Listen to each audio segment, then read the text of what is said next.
حاضرین گرامی قدر، قرآن کا مطلوب انسان کورس میں آج ہم سورہ آل عمران کے ایک مقام کا مطالعہ کر رہے ہیں۔ یہ مقام آیت نمبر 14 تا 17 پر مشتمل ہے۔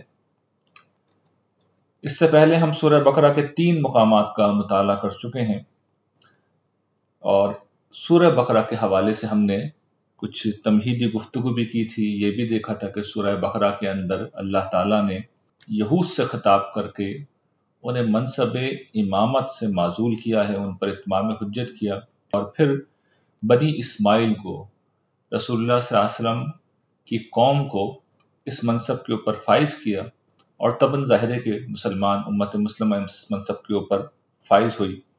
ان کا تزکیہ و تطہیر یہ سورہ بقرہ کا موضوع تھا۔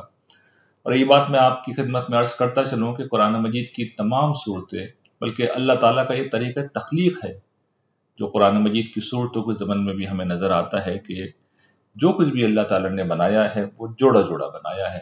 اس کی سب سے نمایاں مثال تو خود ہم انسان ہیں، جو مرد اور عورت کے جوڑے کی شکل میں اس دنیا میں موجود ہیں، اور انہی کے ملنے سے پھر نسل انسانی آگے بڑھتی ہے۔ تو چیزیں جوڑوں کی شکل میں اس لیے بنائی جاتی ہیں کہ جوڑے کا ایک حصہ تخلیق کا ایک مقصد پورا کرتا ہے اور دوسرا حصہ دوسرا مقصد پورا کرتا ہے۔ چنانچہ زمین و آسمان کا جوڑا ہے، دن و رات کا جوڑا ہے، اور پھر ہم یہ جانتے ہیں کہ دنیا کے ساتھ آخرت کا جوڑا ہے۔ اس پہ پھر میں نے بڑی تفصیل سے ایمانیات میں گفتگو کی ہے۔ تو اگر آپ اس کو سمجھنا چاہتے ہیں تو خاص طور پر جہاں میں نے آخرت کے دلائل بیان کیے ہیں وہاں پر آپ اس تصور کو بہت تفصیل کے ساتھ سمجھ سکتے ہیں۔ لیکن یہاں اس پس منظر میں یہ بات میں واضح کر رہا ہوں کہ اللہ تعالیٰ نے قرآن مجید کی جو صورتیں ہیں ان کو بھی جوڑا جوڑا بنایا ہے۔ چنانچہ سورہ بقرہ کا جوڑا سورہ آل عمران سے مل کر مکمل ہوتا ہے، اور اس میں جوڑے کا پہلو کیا ہے کہ وہاں پر یہود سے خطاب تھا، اور یہاں پر یہود کے ساتھ اب اصل میں جو خطاب ہوگا وہ نصارہ سے ہوگا، ان پر اتمام حجت ہوگا، اور ان کو بھی جو ہدایت کا ایک منصب دیا گیا تھا، یعنی سورہ فاتحہ اگر آپ کے ذہن میں ہے کہ غیر المغضوب علیہم ولا کہ وہ لوگ جو جن پر غضب الہی ہوا وہ یہود ہیں، ان کو معزول کیا گیا، اور پھر جو ضالین ہیں، جو گمراہ ہوئے، یعنی کہ نصارہ، مسیحی حضرات، عیسائی حضرات، ان کو اس منصب سے فارغ کیا جا رہا ہے، اور پھر امت مسلمہ کو اس منصب کے اوپر فائز کیا جا رہا ہے۔ تو یہ مجموعی طور پر سورہ بقرہ اور آل عمران میں مل کر ایک پورا میسج سامنے آتا ہے کہ سابقہ جو 2 امتیں تھیں وہ امامت کے اس منصب سے، انسانیت کی رہنمائی کے اس منصب سے معزول کی گئی ہے، اور ان کی جگہ مسلمانوں کو اس منصب پر فائز کیا گیا ہے، اور اب یہ ان کی ذمہ داری ہے کہ دنیا تک وہ انسانیت تک خدا کا پیغام پہنچائیں، اور ظاہر ہے کہ اس کے لیے انہیں خود ہدایت کی ضرورت ہے، انہیں خود تربیت کی ضرورت ہے، انہیں تزکیہ و تطہیر کی ضرورت ہے۔ چنانچہ یہی ان 2 صورتوں کا موضوع ہے، اور اگلی صورتوں کا بھی یہی موضوع ہے کہ خود مسلمانوں کی تربیت کی جائے، ان کا تزکیہ و تطہیر کی جائے۔ یہ جو مقام آج ہم پڑھ رہے ہیں اس میں ایک بہت اہم چیز زیر بحث آ رہی ہے۔ ایک تو جس طرح ہوتا ہے ان سارے مقامات میں کہ کچھ اہم صفات ہیں جو مطلوب صفات ہیں، اور ان کے مطلوب ہونے کا اظہار یہاں ہو جائے گا کہ جنت کا ذکر آ جائے گا۔ ظاہر ہے کہ جنت میں جو صفات لے کے جانے والی ہیں ان سے زیادہ مطلوب صفات تو کوئی بھی نہیں ہو سکتی۔ تو یہ اس مقام کی خصوصیت ہے باقی سارے مقامات کی طرح، لیکن اس کے ساتھ یہاں پر ایک جو بہت اہم چیز زیر بحث آئی ہے وہ یہ ہے کہ ہمارا اس دنیا سے تعلق کس طرح کا ہونا چاہیے۔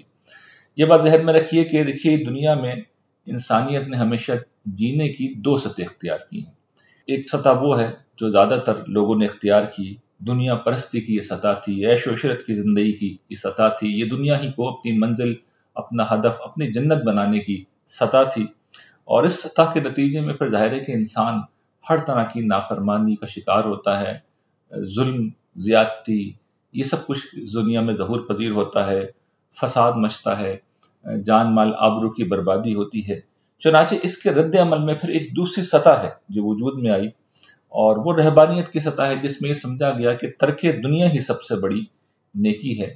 چنانچہ مذاہب نے اسی راستے کو اختیار کیا، یعنی وہ مذاہب جو وحی کی تعلیمات کے بغیر کھڑے ہوئے، یہ جن کے اندر انحراف ہو گیا۔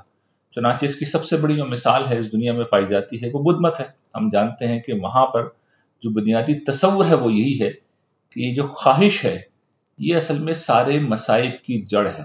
تو خواہش کیا ہے؟ دنیا کی خواہش ہے. آپ بیوی چھوڑیں، آپ بچے چھوڑیں، آپ گھر بار چھوڑیں، آپ مال و دولت کو چھوڑیں. چنانچہ جو بدھ مت میں بخشو جو ہوتے ہیں تو ان کے لیے زندگی کا مطلب یہی ہوتا ہے کہ دنیا کو، اس کی ساری خواہشات کو، اس کی رعنائیوں کو چھوڑ دیا جائے، اور یہی ان کے نزدیک آئیڈیل ہے. کچھ دیگر مذاہب ہیں جو اس سطح پر اپنی تعلیمات کو نہیں رکھتے، یعنی ان کی تعلیمات میں تو یہ چیز موجود نہیں ہے، لیکن یہ کہ بہرحال ان کے ہاں جو ولایت ہے یا خدا سے قربت ہے، اس میں رہبانیت ایک آئیڈیل طریقہ کار ہے. اس کی سب سے نمایاں مثال مسیحیت ہے، عیسائی مذہب ہے، کہ وہاں پر آپ دیکھیے کہ جو وہاں پر نیک وکار لوگ ہیں، سینٹس کا جو ایک سلسلہ ہے، جن کے نام پر مختلف چیزیں آپ دیکھتے ہیں کہ سینٹ فلاں سینٹ فلاں. تو وہ سینٹ کون تھے؟ یہ سارے وہ لوگ تھے جنہوں نے دنیا کو چھوڑا، اسے ترک کیا، اور پھر نہ گھر بار کیا، نہ بیویاں ہیں، نہ اولادیں ہیں. اور اسی طریقے سے مردوں کے ساتھ خواتین بھی ہم جانتے ہیں کہ جو خواتین ان کی نن ہوتی ہیں، راہبائیں ہوتی ہیں، وہ بھی ظاہر ہے کہ نہ ساری زندگی شادی کرتی ہیں، بلکہ اسی طرح زندگی گزارتی ہیں اور اپنے آپ کو خدا کے لیے وقف کر دیتی ہیں. تو آئیڈیل ان کے ہاں بھی یہی ہے. ایک تیسری بھی سطح ہے جو انفارچونیٹلی مسلمانوں کے ہاں بھی درائی ہے، اور وہ سطح کیا ہے؟ وہ سطح یہ ہے کہ اس میں رہبانیت تو نہیں ہوتی، کیونکہ جس طریقے سے ہمارے یہاں کہا جاتا ہے لا رہبانیت فی الاسلام، تو رہبانیت تو نہیں ہوتی، لیکن یہ کہ دین کا جو جمال و کمال ہے، تقوی کی انتہا بہرحال یہی ہے کہ انسان دنیا سے بے رغبت ہو جائے. اس کا سبب کچھ غلط فہمیاں ہیں. قرآن مجید کے جو بیانات ہیں ان میں سے ایک مقام یہ زیر بحث آ رہا ہے، اس کا میں صحیح مدعا واضح کروں گا، اور کچھ قرآن مجید کے مقامات کے علاوہ رسول اللہ صلی اللہ علیہ وسلم کی زندگی کو درست طور پہ نہ سمجھنا. یعنی حضور جب مدینہ میں تشریف لائے، حکمران بنے، تو آپ کو پتہ ہے کہ صحابہ اکرام مکہ سے ہجرت کر کے آئے تھے، اور پھر مسلسل لوگ ہجرت کرتے رہے ہیں، مدینہ آتے رہے ہیں. تو وہاں پر چھوٹی سی آبادی تھی، اس پر جو آنے والے مہاجرین تھے ان کا بہت بڑا برڈن پڑ گیا تھا. ان میں سے ہر شخص اس قابل نہیں تھا کہ اپنے معاش کا خود بندوبست کر سکے. تو وہ جو اصحاب الصفہ کہلاتے ہیں، یہ ہمارے یہاں سمجھا جاتا ہے کہ کوئی علم و تعلیم کا مرکز تھا، نہیں، یہ ثانوی بات تھی. اصل میں وہ جو آنے والے مہاجرین تھے جن کے رہنے کی کوئی جگہ نہیں تھی، وہ وہاں پہ رہتے تھے، اور ان کی پھر جتنی بھی ضروریات تھیں وہ حضور کی ذمہ تھی، حضور نے اپنے اوپر لے رکھا تھا. تو حضور کا معاملہ یہ تھا، یعنی یہ حضور کی سیکریفائس تھی کہ حضور اپنے گھر میں کھانے کا بندوبست بعد میں کرتے تھے، ان لوگوں کا پہلے کرتے تھے. جو آتا تھا وہ ان میں تقسیم کر دیتے تھے، اس کے بعد کچھ بچتا تھا تو پھر اپنے لیے یا اپنے گھر والوں کے لیے اس کو پھر استعمال کرتے تھے. تو یہ سیکریفائس کی ایک آخری انتہا تھی، جس کو لوگوں نے یہ سمجھا کہ دین کا کوئی آئیڈیل ہے. اس طرح کی جو زندگی ہے جس میں کھانے کے لیے کچھ نہ ہو، گھر میں دنوں تک چولہا نہ جل رہا ہو، تو یہ اس کا پس منظر اگر آپ سمجھ لیں کہ یہ دین کا کوئی مطالبہ نہیں تھا. ورنہ ہم جانتے ہیں کہ حضرت سلیمان علیہ السلام کا قصہ قرآن مجید میں موجود ہے. ان کی جو رفاعیت تھی، ان کی جو عظمت تھی، اس کے واقعات قرآن مجید میں بیان کیے گئے ہیں کہ ملکہ سبا جب تشریف لائی ہیں تو ان کے محل کا حال جب انہوں نے دیکھا کہ وہ تو شیش محل ہے، اور وہ سمجھے کہ سامنے حوض ہے جس میں پانی بہہ رہا ہے، تو انہوں نے اپنے شلوار کے پائنچے اوپر کیے کہ ان کے پاؤں گیلے نہ ہو جائیں. لیکن وہ پتہ یہ تھا کہ جڑاؤ محل تھا، وہ تو شیشہ اس طرح لگا ہوا تھا. تو ایک ملکہ بھی گویا کہ ایک دیہاتی بن گئی، اس درجے کی شان و شوکت تھی، اور بھی بڑے وہاں پہ چیزیں تھیں. لیکن اس کے ساتھ ساتھ غریبوں کے لیے بھی قرآن مجید بیان کرتا ہے کہ دیگیں چڑھی ہوئی ہوتی تھیں، اور کھانے کا بڑا بندوبست تھا، لوگوں کے لیے ہر ضروریات کا اہتمام ہوتا تھا. تو معلوم یہ ہوتا ہے کہ اگر اللہ تعالیٰ نعمت عطا کرے تو پھر انسان یہ سب کچھ بھی کر سکتا ہے، لیکن ساتھ میں وہ اہتمام بھی ہو کہ فقیروں کے لیے، غریبوں کے لیے، ضرورت مندوں کے لیے ان کی ساری ضرورتیں پوری کی جا رہی ہوں. جب یہ اہتمام ہو تو پھر یہ کچھ بھی کیا جا سکتا ہے. یہ چیز بڑی تفصیل سے ہم انشاءاللہ سورہ اعراف کا جو ایک مقام ہمارے ان منتخب مقامات میں شامل ہے، وہاں پر ہم اس پہ بہت تفصیل سے ڈسکس کر کے دنیا کے بارے میں اللہ تعالیٰ کا اصل نقطہ نظر بیان کریں گے. لیکن یہ وہ مقام ہے، اور ان جیسے وہ مقامات ہیں جہاں سے غلط فہمی ہو جاتی ہے. تو اس مقام کو بھی میں واضح کر رہا ہوں، حضور کی سیرت کو بھی میں آپ کے سامنے واضح کرنے کی کوشش کر رہا ہوں کہ حضور کا یہ رویہ تھا تو اس کا سبب یہی تھا.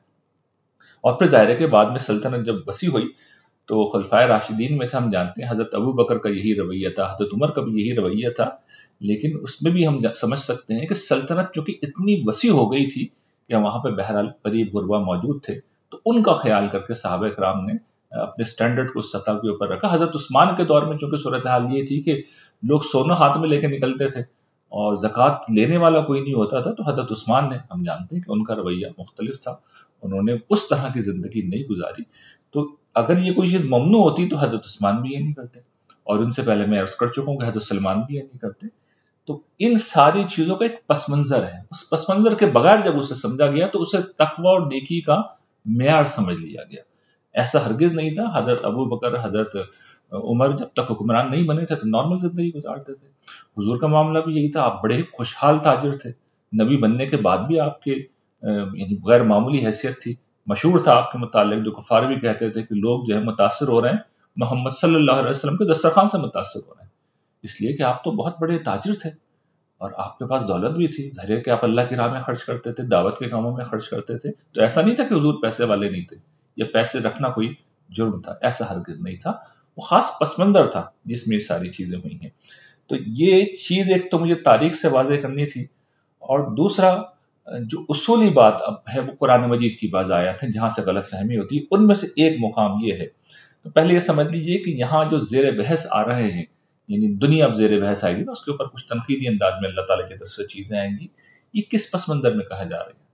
پس منظر یہ ہے کہ سورہ آل عمران میں جنگ بدر کے بعد یہ صورت نازل ہوئی ہے، اور جنگ بدر کے اندر مسلمانوں کو فتح ہوئی، کفار کو شکست ہوئی.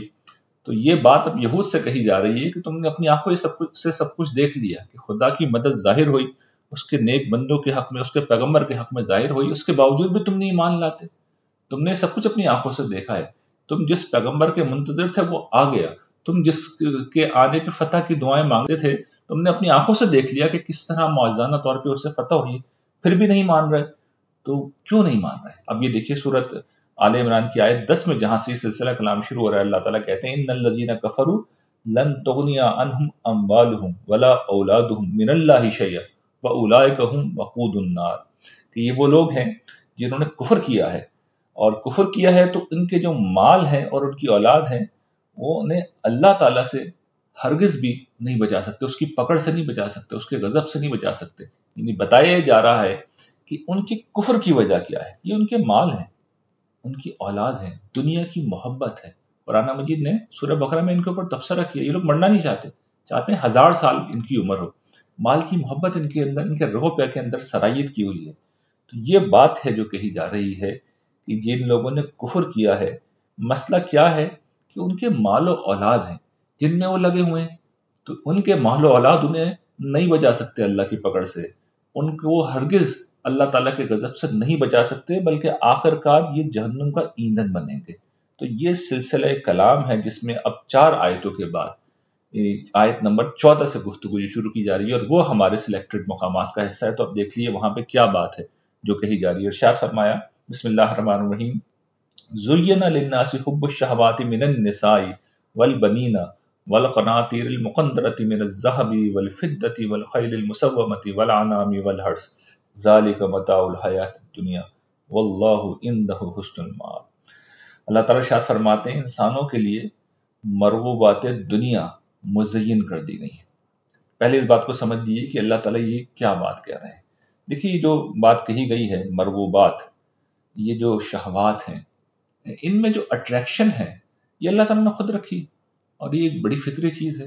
اور قرآن مجید دیگر مقامات پر بیان کرتا ہے کہ یہ اس لیے رکھا گیا ہے کہ تمہیں آزمانا چاہتے ہیں اللہ تعالیٰ. قرآن مجید نے جگہ جگہ یہ بات بیان کی. قرآن مجید کا پامال موضوع ہے. تو اللہ تعالیٰ اصل میں دنیا میں اچھے برے حالات رکھتے ہیں، برے حالات بھی آتے ہیں.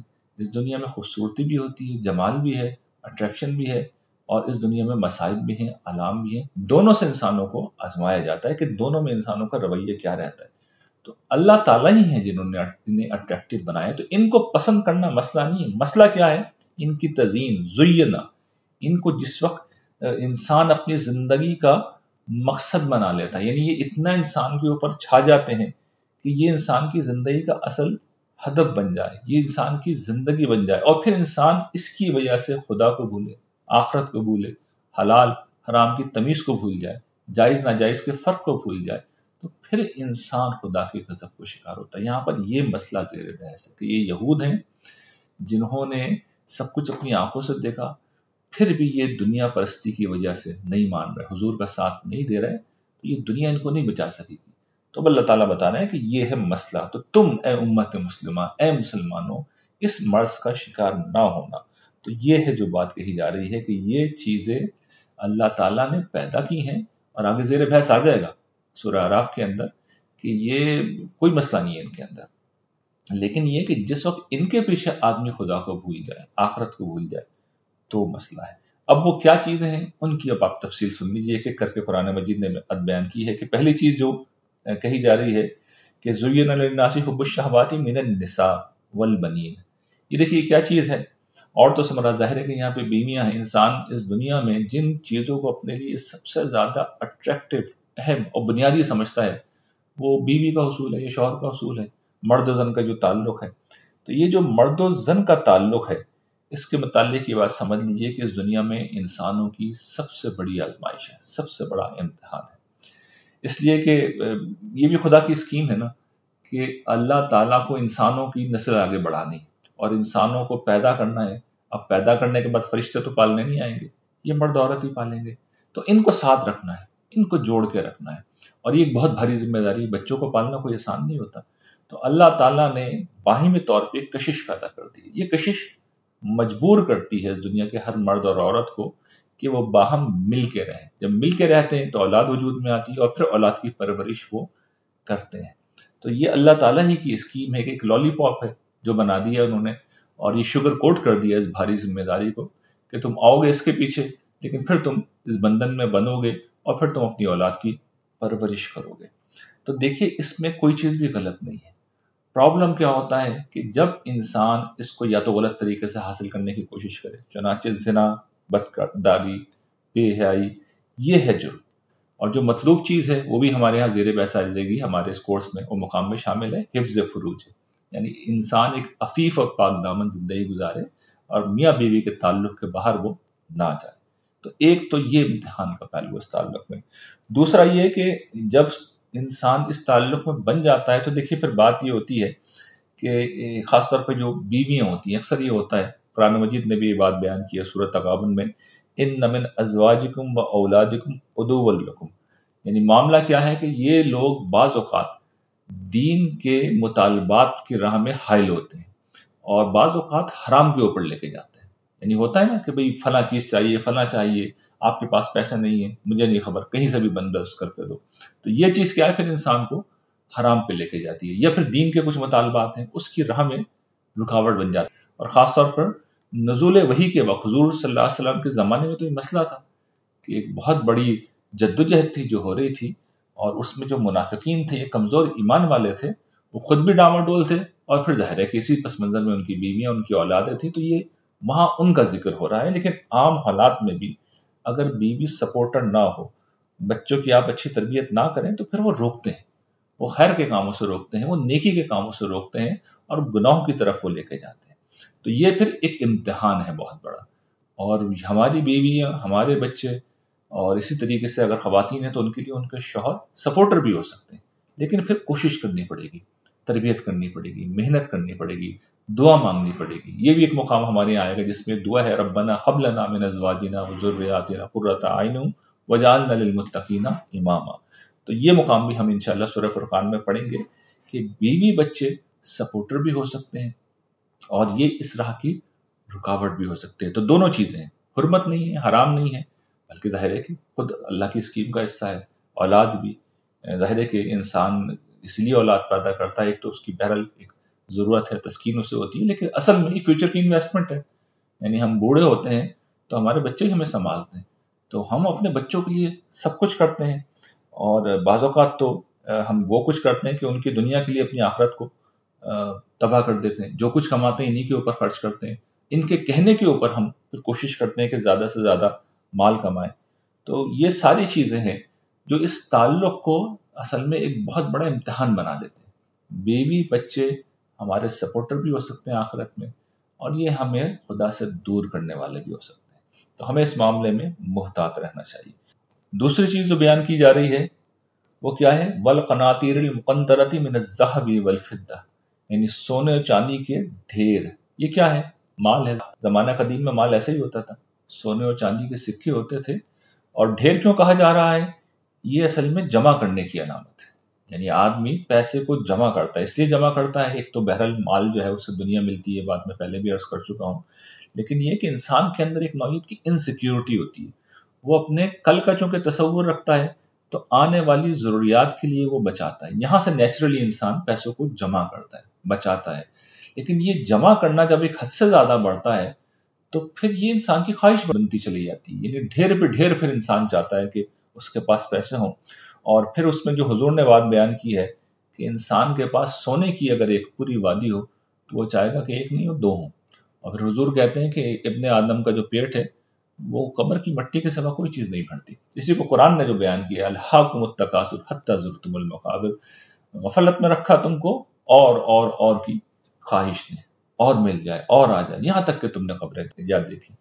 تو انسان قبر میں پہنچ جاتا ہے، مال و دولت کی حرص ختم نہیں ہوتی۔ زمانہ قدیم میں سونا چاندی ہوتا تھا، اس دور میں ڈالر ہے، پاؤنڈ ہے، روپیہ ہے، بینک کے اندر جناب ہم اکاؤنٹ ہوتے ہیں ہمارے، اور پھر آف کورس سونا چاندی تو ہوتا ہی، خاص طور پہ سونے کے زیورات لوگ بناتے ہیں، رکھتے ہیں اپنے پاس، بڑی تعداد میں رکھتے ہیں۔ تو یہ کیا ہے؟ یہ چیز دیکھیے ایک دفعہ پھر امتحان ہے، یعنی ویسے تو یہ مزین ہمارے لیے کر دیا جائے، اٹریکٹیو ہمارے لیے کر دیا جائے، تو اس کو رکھنا گننا خود اپنی ذات میں بڑی نعمت ہے کہ اتنے پیسے اکاؤنٹ میں پڑے ہوئے ہیں، اتنے میرے ایسٹ ہیں، آدمی بڑا اپنے آپ کو سیکیور محسوس کرتا ہے، وہ اپنی خواہشات کو پورا کرتا ہے، سب کچھ حاصل کرتا ہے۔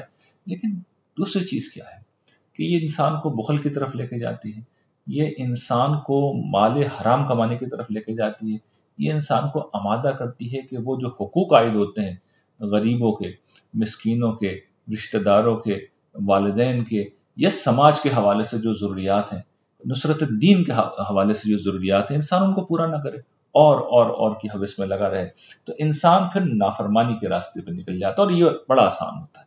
لیکن اگر انسان چاہے تو ایک اور راستہ بھی اختیار کر سکتا ہے کہ اس پیسے سے وہ آخرت کو کمائے، اور جب کوئی یہ طے کر لیتا ہے تو پھر پیسے سے بڑی کوئی چیز نہیں ہوتی، یعنی آخرت کمانے کا یہ اہم ترین ذریعہ ہے، اس لیے کہ پیسے سے بہت کچھ ہو سکتا ہے، غریبوں کے لیے آپ بہت کچھ کر سکتے ہیں، خدا کے دین کے لیے آپ بہت کچھ کر سکتے ہیں۔ اس کے جو انفاق کا اجر بیان کیا گیا ہے قرآن مجید میں، یہ بڑا اہم موضوع ہے، 700 گنا تک جو نیکیوں کا اجر بیان کیا گیا اسی پس منظر میں بیان کیا گیا۔ اور نصرت دین کے لیے جو پیسہ خرچ کیے جائیں گے تو اس کو تو اللہ تعالیٰ کہتے ہیں کہ یہ تم مجھے قرض دے رہے ہو، تم اپنی حیثیت کے مطابق دے رہے ہو، اور میں اپنی شان کے مطابق لوٹاؤں گا۔ تو یہ بہت بڑی چیز ہے، اس کو اگر صحیح طرح استعمال کیا جائے، لیکن یہ بہرحال ایک بہت بڑا امتحان ہے، دو دھاری تلوار ہے جس میں ہر طرح کی چیز ہو سکتی ہے۔ فیصلہ کیسے ہوگا ہم کریں گے، ہمیں درست فیصلہ کرنا ہے، اپنی ضروریات پہ بھی خرچ کرنا ہے، فیوچر کے لیے سیونگ بھی کرنی ہے، لیکن آخرت بھی ہماری آخرت ہے، وہاں کے لیے بھی بچانا ہے۔ وہ جو حضرت عیسیٰ نے کہا ہے نا کہ آدمی کا جہاں دل ہوتا ہے اس کا پیسہ وہیں پہ ہوتا ہے، تو اگر دل آخرت میں تو آدمی ظاہر ہے کہ وہاں کے لیے بھی کچھ نہ کچھ تو ضرور بھیجے گا، اور جتنا بھیجے گا اسی کے کام آئے گا۔ پھر جو اگلی بات کہی گئی ہے بالخیل المسومہ، یعنی نشان لگے ہوئے گھوڑے، مراد ہے یہ اصیل گھوڑے یعنی اچھی نسل کے جو گھوڑے ہوتے تھے ان پر نشان لگا دیے جاتے تھے۔ تو اس زمانے میں گھوڑے تھے اور اب گاڑیاں ہوتی ہیں، آپ کو پتہ ہے کہ لگژری گاڑیاں ہوتی ہیں، بڑی بڑی گاڑیاں ہوتی ہیں، تو ہمارے ہاں یہ کتنی بڑی ایک اٹریکشن ہے، ہم شان محسوس کرتے ہیں، ہم سہولت محسوس کرتے ہیں، یہ ضرورت تو اب بنی چکی ہے، لیکن اظہار شان کا بھی ایک بہت بڑا ذریعہ ہے۔ جن کے پاس پیسے ہوتے ہیں، میں تو اکثر دیکھتا ہوں کہ وہ ایک سال میں ایک گاڑی لیتے ہیں، دوسرے سال میں دوسری لیتے ہیں، تیسرے میں تیسری لیتے ہیں، تو بار بار گاڑیاں بدلنا، نئی سے نئی گاڑیاں لینا، ضرورت بہرحال کوئی چیز ممنوع نہیں ہے، انسان لے، اللہ کا شکر ادا کرے، سواری بڑی نعمتوں میں سے ایک نعمت ہے، انسان کو محتاجی نہیں ہوتی، روڈ پہ کھڑا نہیں ہونا پڑتا، آپ گھر سے نکلتے ہیں اور اپنی منزل پہ پہنچ جاتے ہیں، لیکن یہ اظہار شان بن جائے تو یہ ظاہر ہے کہ ایک بہت بڑا مسئلہ ہے۔ تو جتنی ضرورت ہے وہ ضرور پوری کریں، لیکن یہ اظہار شان نہ ہو، یہ کمپٹیشن نہ ہو کہ فلاں نے فلاں گاڑی لی ہے، نئے ماڈل کی گاڑی آئی۔ ہم نے تو اس معاشرے میں یہ دیکھا ہے کہ اب یہ گاڑی آتی ہے اور اچھی خاصی گاڑی آپ کے پاس موجود ہے، لیکن ایک شخص نے لی ہے تو دوسرا پیسے والا کہتا ہے کہ ارے اس کے پاس ہے تو میں بھی لوں گا۔ بیشتر جو بڑی گاڑیاں آتی ہیں جو ملینز کی ہوتی ہیں، لوگ اسی لیے خرید رہے ہوتے ہیں۔ تو یہ ظاہر ہے کہ ایک ایسی چیز ہے جس میں آپ اپنے مال کا ایک غلط استعمال کرتے ہیں، اور پھر اظہار شان، تکبر، نمود و نمائش، یہ چیزیں، اور پھر اسراف، یہ ساری چیزیں پھر یہاں سے پیدا ہوتی ہیں۔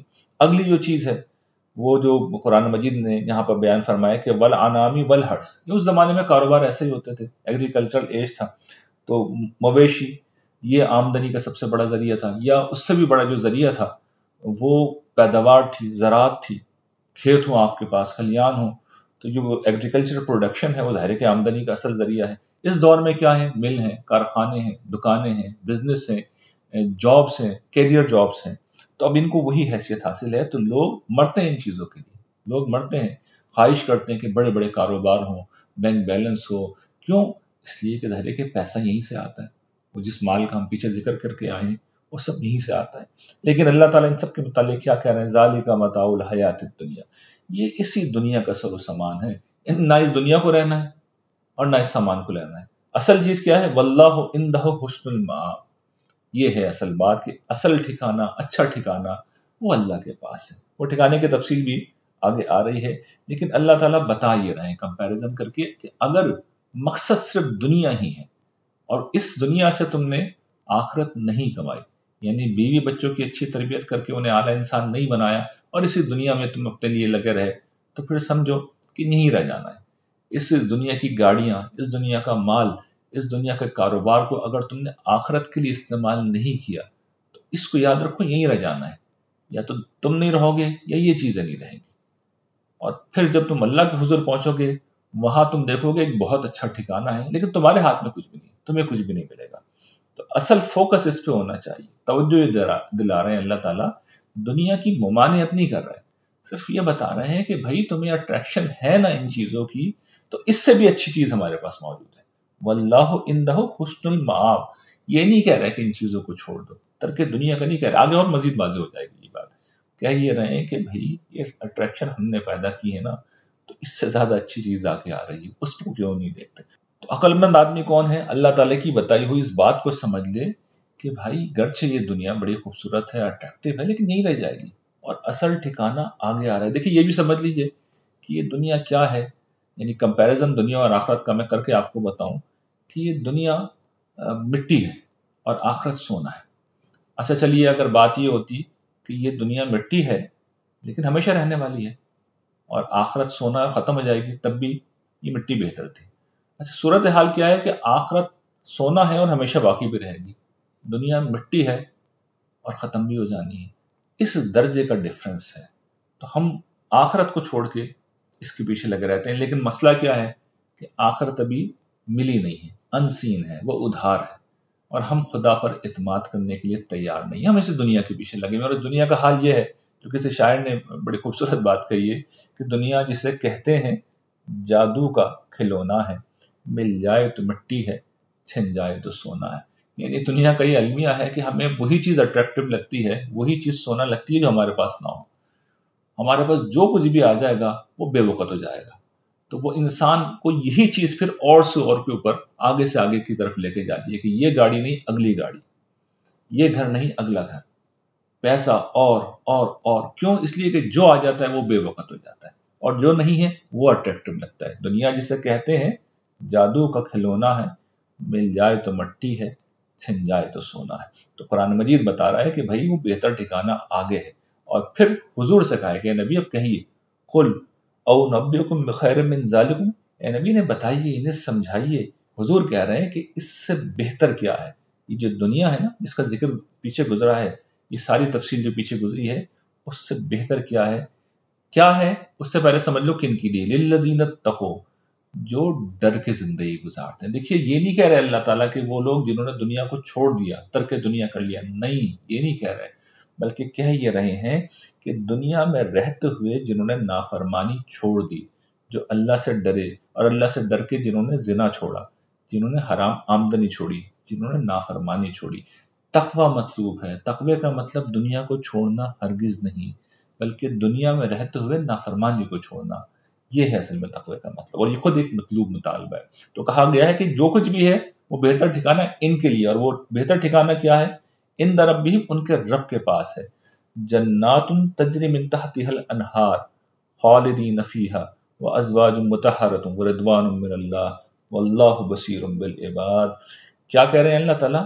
وہ باغ جن کے نیچے نہریں بہتی ہیں۔ یہ بات سمجھ لیجئے کہ زمانہ قدیم میں ایگریکلچرل ایج میں یہ رفاہیت کا معیار تھا، اور خاص طور پر جن لوگوں کے درمیان قرآن مجید نازل ہو رہا ہے، یعنی صحرا کے رہنے والے تھے نا، صحرا نشین تھے جہاں نہ پانی ہوتا تھا نہ باغات ہوتے تھے، تو ان کے لیے جس لٹرل مفہوم میں ہم جنت کہتے ہیں، یعنی جنت ہم ایک خاص مفہوم میں کہتے ہیں نا، خدا کی نعمتوں کی جگہ، اس کا لفظی مطلب تو یہی ہے جو ابھی میں نے ترجمہ کیا ہے کہ باغ جن کے نیچے نہریں بہ رہی ہیں، لیکن ہم جنت کو کہتے ہیں کہ مقام ہے جو ہمارے خوابوں کی تسکین ہے، ہمارے خوابوں کی تعبیر ہے، جہاں پہ ہر نعمت ہوتی ہے، جو بہترین جگہ ہے۔ تو اہل عرب کے لیے، صحرا نشینوں کے لیے اصل میں یہی آئیڈیل پلیس تھا، ایک ایسا باغ جس کے نیچے نہریں بہ رہی ہوں۔ اور آج بھی بہرحال ہم جانتے ہیں کہ تفریحی مقامات پر ہم لوگ جانتے ہیں تو وہاں پر بھی ہم بڑے بڑے چاہتے ہیں کہ سبزہ زار ہوں اور وہاں پر پہاڑ ہوں اور وہ باغ ہوں، وہاں پر سبزہ ہو، درخت ہوں اور نیچے دریا بہ رہے ہوں۔ تو ہمارے لیے بھی آپ جانتے ہیں کہ خوبصورتی کا معیار آج بھی یہی ہے، کوئی چیز نہیں بدلی اس کے اندر۔ تو جنت کو بھی اسی حوالے سے بیان کیا ہے، گرچہ جنت یہیں تک نہیں ہوگی بلکہ ہر طرح کی نعمت ہے جو ہم سوچ سکتے ہیں، تصور کر سکتے ہیں، وہ ساری نعمتیں وہاں پر جمع ہوں گی، تو وہاں پر سب کچھ ملے گا۔ لیکن مختصر ترین الفاظ میں اگر اس کو بیان کیا جائے تو پھر انسانیت نے ہمیشہ جس جگہ کو آئیڈیل سمجھا ہے، اللہ تعالیٰ نے اس کا نام لے لیا، اور خاص طور پر اہل عرب کے پس منظر میں کہ یہ ان کے لیے سب سے زیادہ اٹریکٹیو چیز تھی۔ تو اللہ تعالیٰ کہتے ہیں کہ وہ باغ جن کے نیچے نہریں بہتی ہیں، اور پھر اگلا وصف کیا ہے اور اہم ترین وصف، خالدین فیہا، اس میں وہ ہمیشہ رہیں گے۔ دیکھیے یہ جو خلود ہے نا، اگر کوئی بڑی سے بڑی چیز بھی ہو اور ہمیں پتہ ہو کہ چھن جائے گی تو سارا مزہ کرکرا ہو جائے گا، لیکن اگر یہ یقین ہو کہ ہمیشہ رہے گی، وہاں موت بھی نہیں ہوگی، موت کو بھی موت آ جائے گی، تو پھر ہے اصل مزہ۔ ہر طرح کی سمجھے نعمتیں ہیں، اور یہ خوف نہیں ہے کہ ہم مر جائیں گے، کہیں نہیں جا رہے ہیں۔ قرآن نے دیگر مقامات پہ بیان کیا کہ نہ تم نکلو گے نہ تمہیں نکالا جائے گا، نہ تم بور ہوگے، نہ وہاں پہ کسی چیز کی سپلائی کبھی ختم ہوگی، نہ کسی قسم کی ویرائٹی میں کمی آئے گی، بلکہ ہر وقت اتنی ویرائٹی ہوگی اور ہر وقت اتنے مزے ہوں گے کہ تمہیں اچھا ہی لگتا رہے گا، یعنی تمہیں کبھی بوریت نہیں ہوگی، کبھی بیزار نہیں ہوگی۔ تو جنت میں نے اس کو بیان کیا ہے، پڑھایا ہے، تو وہاں پہ یہ ساری چیزیں بیان کی ہیں، لیکن یہاں جو بات کہی جا رہی ہے کہ ہمیشہ رہو گے، اس کے چھننے کا تمہیں کوئی اندیشہ نہیں ہوگا، موت کا کوئی اندیشہ نہیں ہوگا۔ جو پیچھے دنیا کا مسئلہ بیان ہوا ہے کہ متاع دنیا ہے، وہ مسئلہ نہیں ہوگا، بلکہ آخرت کا سر و سامان ہے جو ہمیشہ رہے گا۔ اور پھر اس نعمت کے اندر رہائش کے بعد جو سب سے بڑی نعمت ہے وہ پاکیزہ جوڑے، پاکیزہ بیویاں۔ دیکھیے یہ جو تعلق ہے یہ اصل میں سب سے بڑی نعمت ہے اس دنیا کے اندر، مرد عورت کا جو تعلق ہے۔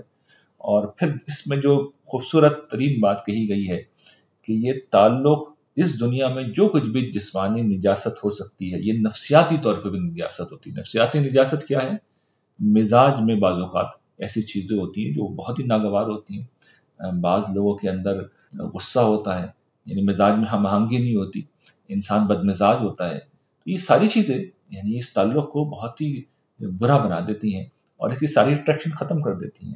جسمانی نجاستیں بھی یہی کرتی ہیں، اور جو نفسیاتی نجاست ہیں وہ بھی یہی کام کرتی ہیں۔ تو آخرت میں جو تعلق ہوگا، وہاں جو مرد عورت ہوں گے ان دونوں طرح کی نجاستوں سے پاک ہوں گے، تو پھر اس تعلق کے کیا کہنے۔ اور یہ سمجھ لیجئے کہ یہ گویا کہ پیچھے جو چیزیں بیان ہوئی تھی ان سب کے قائم مقام ہے، یعنی اس کے بعد اللہ نے دنیا کی نعمتوں کا مزید ذکر نہیں کیا، بلکہ یہ جو چیز ہے میاں بیوی کا تعلق، یہ گویا کہ علامت ہے کہ ساری مادی نعمتیں وہاں پر موجود ہوں گی۔ یہ بھی سمجھ لیجئے قرآن مجید میں مردوں کی رعایت سے چیزیں بیان کی جاتی ہیں، اور اس کا سبب یہ تھا کہ جس سماج میں قرآن مجید نازل ہو رہا تھا وہاں کا اسلوب یہی تھا، اور زبانوں کا آج تک یہی اسلوب ہے۔ لیکن اس کا مطلب یہ نہیں ہوتا کہ خواتین کے لیے نہیں، خواتین کے لیے بھی یہی کچھ، یعنی مرد کے لیے عورتیں اور عورتوں کے لیے مرد۔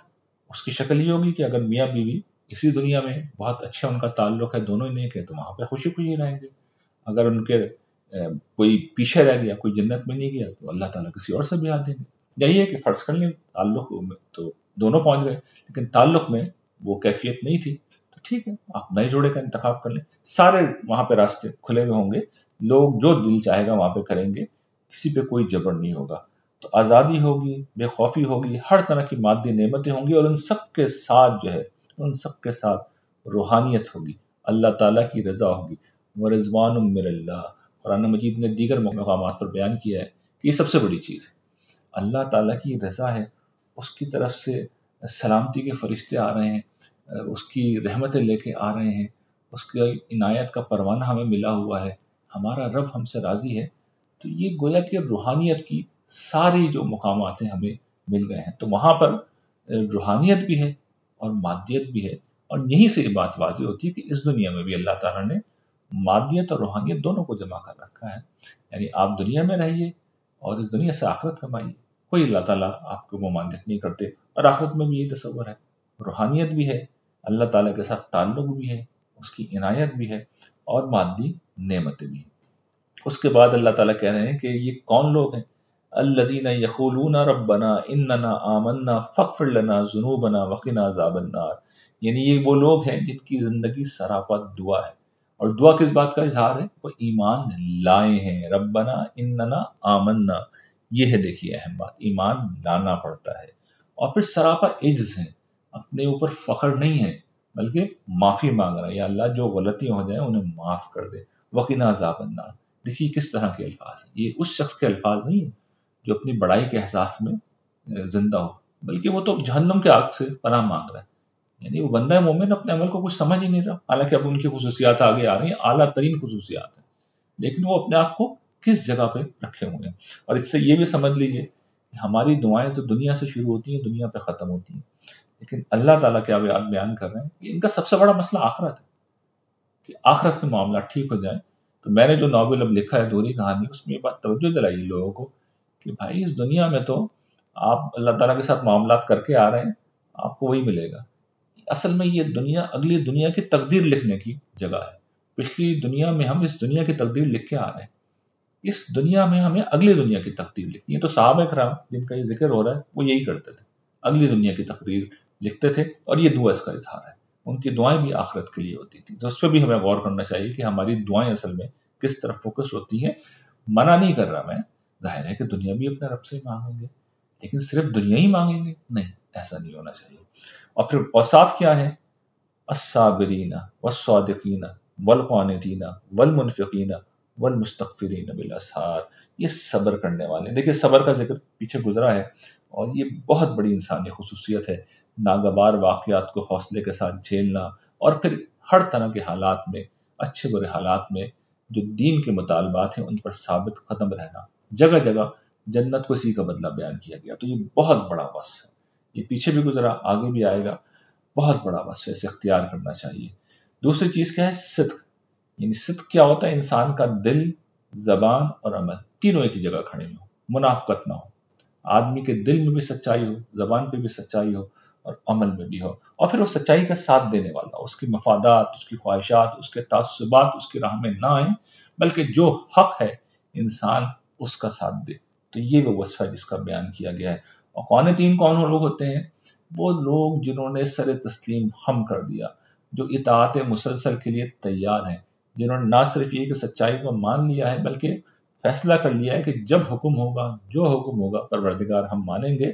یعنی جس طرح ہم لوگ آفیسز کے اندر بیٹھے ہوئے ہوتے ہیں نا، ملازمین بیٹھے ہوئے ہوتے ہیں، جو کام آئے گا اسے کریں گے، اس لیے کہ کام کرنے تو گئے۔ سرکاری ملازمین کی طرح نہیں ہوتے، جن کا کام یہ ہوتا ہے، طریقہ یہ ہوتا ہے کہ کام کو ٹہلانا ہے، کام نہیں کرنا، ڈیلے کرنا ہے، سستی کرنی ہے، رشوت لینی ہے، نہیں، یہ نہیں طریقہ۔ بلکہ جس طرح پرائیویٹ اداروں میں لوگ بیٹھتے ہیں کہ بھئی ہم آئے ہیں کام کرنا ہے، تو جو کام ملے گا کریں گے، تو یہ قانتین ہوتے ہیں۔ اور پھر انفاق کرنے والے۔ انفاق کیا ہے؟ دیکھیے اس پہ تو میں چونکہ ابھی پیچھے بھی بات کر چکا ہوں کہ جہاں آدمی کا دل ہوتا ہے وہیں پہ اس کا مال ہوتا ہے۔ تو آخرت میں اگر دل ہے، اس کی خواہش ہے، تو بھئی آدمی بھیجے گا نا اپنی آخرت کے لیے، وہاں ان پیسوں کی ضرورت پڑے گی، تو آدمی ٹھیک ہے اپنے لیے بھی رکھے گا، لیکن اپنی آخرت کے لیے بھی کرے گا، اپنے مستقبل کے لیے بھی بچائے گا، لیکن آخرت بھی تو ہمارا ہی مستقبل ہے نا، اس کے لیے بھی انسان انویسٹ کرے گا۔ اور پھر سب سے جو آخری چیز ہے کہ وہ صبح کے وقت، سحر کے وقت استغفار کرنے والی، تہجد کی نماز کا خاص طور پہ ذکر ہے کہ ان کی جو ہے خدا سے تعلق اتنا گہرا ہوتا ہے کہ دن میں تو وہ اس کی بندگی کرتے ہیں، رات میں بھی اٹھتے ہیں، اور جب کوئی نہیں ہوتا تو پھر ان کی آنکھ کھل جاتی ہے اور وہ اپنے رب کے حضور پیش ہو جاتے ہیں، اس کی حمد، اس کی تسبیح، اس کی تعریف کرتے ہیں۔ اخلاص کا آخری مقام ہے، اور اس کے بعد کیا کرتے ہیں؟ اللہ سے معافی مانگتے ہیں۔ آپ دیکھیے تو صحیح کیا کر رہے ہیں، وہ معافی مانگ رہے ہیں، یعنی تہجد میں اٹھ کے بھی معافی مانگ رہے ہیں۔ یہ میں پہلے بھی عرض کر چکا ہوں کہ ساری نیکیاں کر کے بھی معافی مانگ رہے ہیں، تو یہ آخری مقام ہے یہ آخری مقام ہے کسی شخص کی کمٹمنٹ کا، اخلاص کا، اس کے عجز کا، اور پھر اللہ تعالیٰ کی رحمت ان لوگوں پہ متوجہ ہوتی ہے اور پھر ٹوٹ کے برستی ہے، اور یہی وہ لوگ ہوں گے، اس میں کوئی شک نہیں کہ جو جنت کے حقدار ہوں گے۔ وآخر دعوانا ان الحمد للہ رب العالمین۔